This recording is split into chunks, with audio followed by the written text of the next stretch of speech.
आम्ही विधानसभेच्या निवडणुकीत दिलेल्या आश्वासनापैकी शेतकऱ्यांच्या कर्जमाफीचं आश्वासन हे या अर्थसंकल्पात पूर्ण केलेलं आहे आणि 2 लाखापर्यंतची कर्जमाफी ही आम्ही जाहीर केलेली आहे। नियमित कर्ज भरणारे जे आहेत त्यांनाही 50,000 रुपये देण्याचा निर्णय आम्ही केला आहे।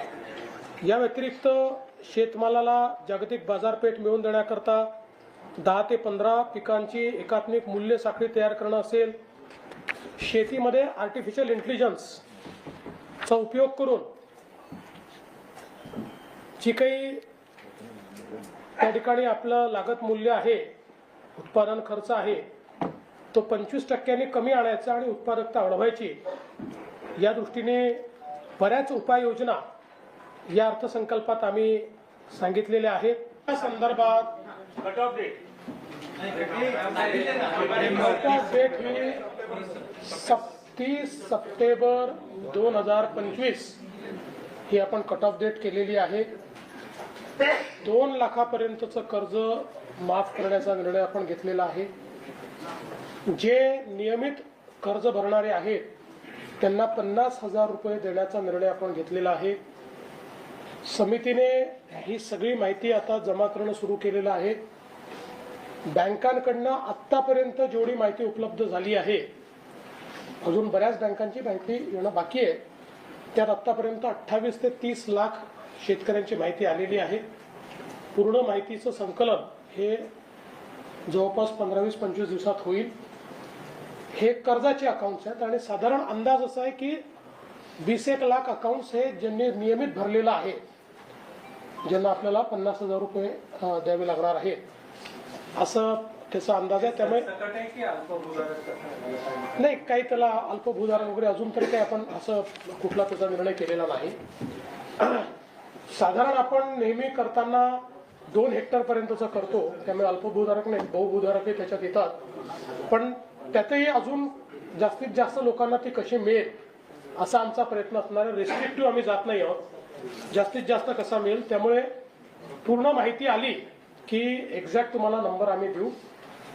आणि साधारणपणे आमचा प्रयत्न असा आहे की आपल्याकडे आता ॲग्री स्टॅक आहे, ॲग्री स्टॅकमध्ये आपण फार्मर आय डी तयार केलेला आहे।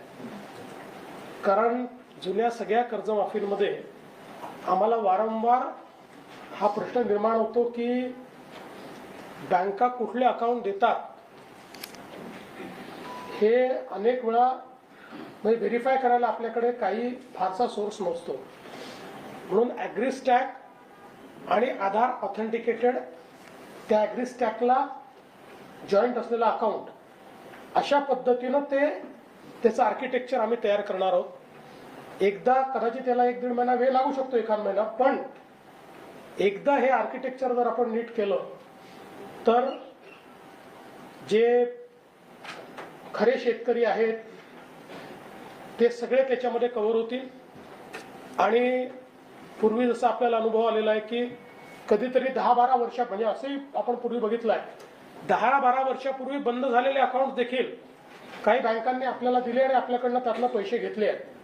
तर आपली कर्जमाफी बँकांकरता नाही आहे, कर्जमाफी बँकेच्या अकाउंटमध्ये पैसे जावे याकरता नाही, शेतकऱ्याला त्या ठिकाणी पुन्हा एलिजिबल होता व्हावं, त्याच्या नावाने कर्ज असू नये याकरता आहे।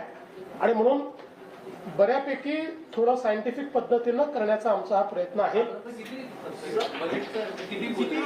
तर या ठिकाणी मागची जी कर्जमाफी झाली होती त्या कर्जमाफीमध्ये 20,000 कोटी रुपये लागले होते शेतकऱ्यांकरता, आणि मग त्याच्यानंतर जे 50,000 रुपये द्यायचं सांगितलं होतं ते तर काही त्यावेळेस सरकारने दिले नव्हते। मग शिंदे साहेबांचं सरकार आल्यानंतर आम्ही दिलं होतं, त्यावेळेस आम्हाला जवळपास 15,000 कोटी रुपये त्याकरता लागले होते साधारणपणे।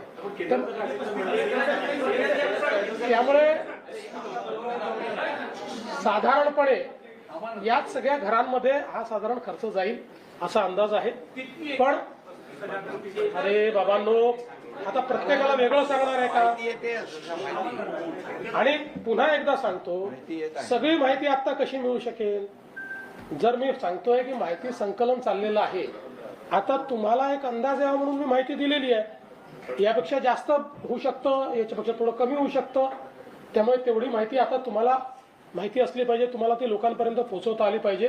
पण मी एवढंच सांगतो की ही कर्जमाफी फार रिस्ट्रिक्टिव्ह कर्जमाफी नसेल.